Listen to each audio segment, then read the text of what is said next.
স্বীকৃতি পাওয়ার জন্য, আল্লাহর দরবারে তার নামটা উঠানোর জন্য সর্বপ্রথম যে জিনিসটা প্রয়োজন সেটা হলো সে মুমিন হইতে হবে, ইমানদার হইতে হবে।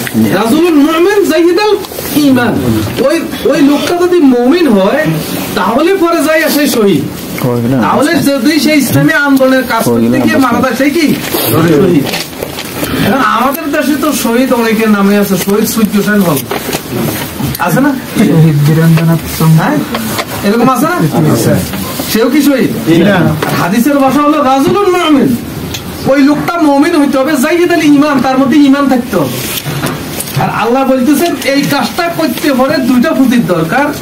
একটা হলো তুমিনুনা বিল্লাহি ওয়া রাসূলিহি, আল্লাহর প্রতি এবং আল্লাহ রাসূলের প্রতি কি থাকতে হবে?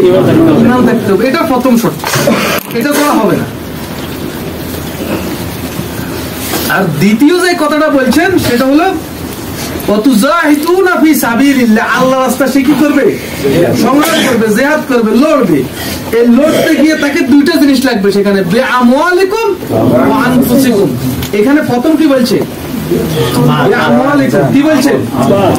মাল। অনেকে বলে যে ভাই ইসলামী আন্দোলন করতে খুব ভালো লাগে, হুজুর আপনার কথাও খুব ভালো লাগে, ও সারাদিন করেন কিন্তু ফজরের সময় টাকার দরকার, এরকম কিছু মুসল্লি আছে না? আবার ইসলামী আন্দোলনের মধ্যে এমন কিছু